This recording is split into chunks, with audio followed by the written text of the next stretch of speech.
In the name of Allah, the Beneficent, the Merciful, we thank Him for His messenger, the Honorable Elijah Muhammad. And I greet you, my brothers, and the people of Bermuda with the greeting words of peace. Assalamu alaikum. If there ever was a time that Bermuda needed peace, and you, my brothers, from 42nd Street and Parkside and other areas of Bermuda need peace, if ever there was a time, that time is now. When we came to the island several months ago, we came because we saw and heard of escalating violence between our young men, and we knew that that violence, if not stopped, would escalate, and that escalation would produce death. I am grieved to hear that what I said would happen now has happened. I said that soon there would be guns, and that this would create the kind of terror in the community and on the island that would not be good for the people of Bermuda, but someone is benefiting from the violence.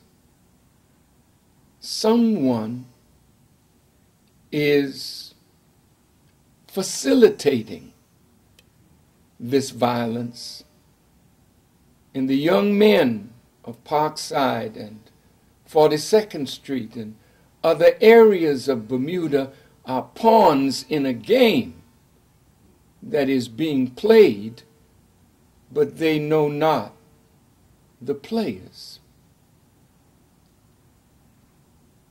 It grieved me to learn of the death of Kumi Hartford. It grieved me to learn of the death of Gary Fingers Cans and Shane Miners. Some of these young men I met when I was on the island, and my hope was that this could be averted. Isn't it interesting that after I came, after I spoke, after I met with some of these who had disagreements that were intensifying, that had agreed to seek peace, that since I left the island, the violence has escalated. How could this be?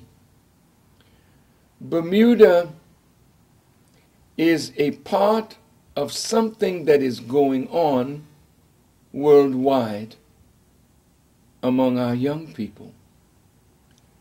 In America, the Bloods and the Crips have killed each other.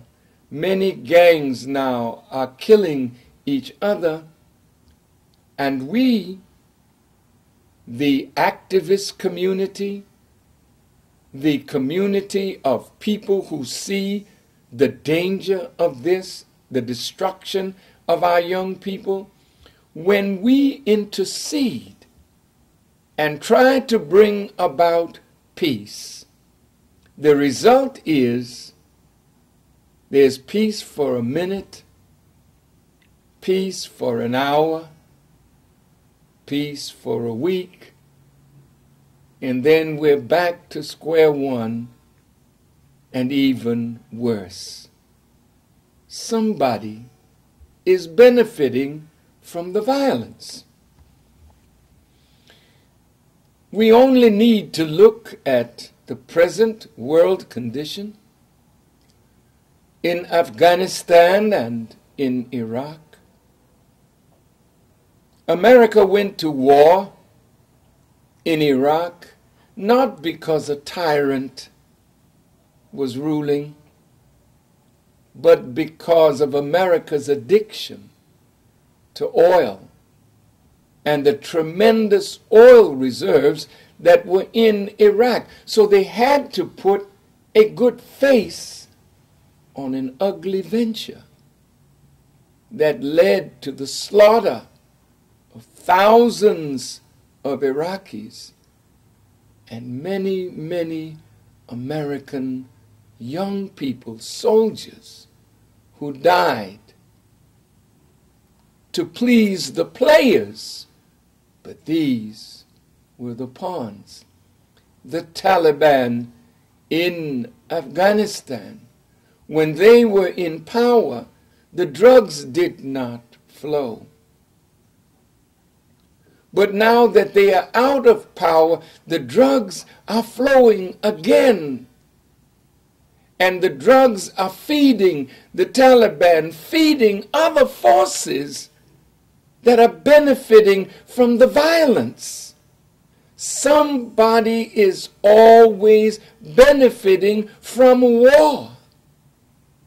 And we who are the ignorant, we are the field that the wise play in. And that's why the scripture says we war not against flesh and blood, but against principalities and powers and the rulers of the darkness of this world and spiritual wickedness in high places.